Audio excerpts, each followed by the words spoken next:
ಗೋಮಾತಾ ಸಮ್ಮಾನ್ ಅಭಿಯಾನದ ಸೇವಾ ಕಾರ್ಯಗಳಿಗೆ ಸಹಕಾರ ನೀಡುವಂತೆ ಆಗ್ರಹಿಸಿ ಗೋಭಕ್ತರು ಕುಮಟಾ ತಹಶೀಲ್ದಾರ್ ಮೂಲಕ ಪ್ರಧಾನಮಂತ್ರಿ ಹಾಗೂ ರಾಷ್ಟ್ರಪತಿಗಳಿಗೆ ಮನವಿ ಸಲ್ಲಿಸಿದರು.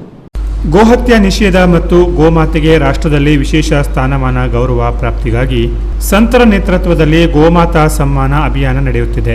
ರಾಷ್ಟ್ರಮಟ್ಟದ ಈ ಅಭಿಯಾನದಲ್ಲಿ ಕಳೆದ ತಿಂಗಳು 27ನೇ ತಾರೀಕಿಗೆ ಬೆಂಗಳೂರಲ್ಲಿ ಈ ಬಗ್ಗೆ ರಾಜ್ಯ ಮಟ್ಟದ ಸಮಾವೇಶ ನಡೆಸಿದ್ರು.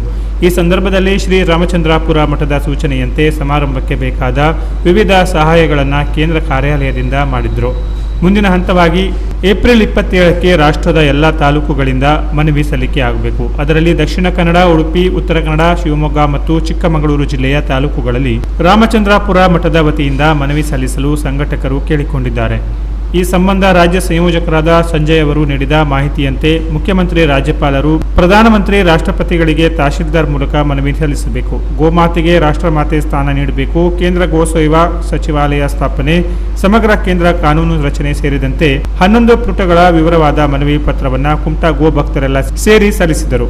ಈ ಮನವಿ ಸಲ್ಲಿಕೆಯಲ್ಲಿ ಪ್ರಾಂತದ ಉಪಾಧ್ಯಕ್ಷರಾದ ಜಿಎಸ್ ಹೆಗಡೆ, ಹೊಸಾಡ್ ಗೋ ಬ್ಯಾಂಕಿನ ಅಧ್ಯಕ್ಷರಾದ ಮುರಳೀಧರ್ ಪ್ರಭು, ಕುಮಟಾ ಮಂಡಲ ಅಧ್ಯಕ್ಷರಾದ ಎಸ್ವಿ ಹೆಗಡೆ, ಭದ್ರನ್, ಮಂಡಲದ ಕೋಶಾಧಿಕಾರಿ ಗಣಪತಿ ಉಪ್ಪುಂದ, ಗೋಶಾಲೆ ಹೊಸಾಡ್ ಮತ್ತು ಕುಮಟಾ ವಲಯ ಕಾರ್ಯದರ್ಶಿ ಗೋಪಾಲಕೃಷ್ಣ ಉಗುರು, ಕುಮಟಾ ಮಂಡಲ ಸಹಾಯ ಪ್ರಧಾನರಾದ ಪ್ರದೀಪ್ ಹೆಗಡೆ ಇತರರು ಇದ್ದರು. Canara plus news, Kumta.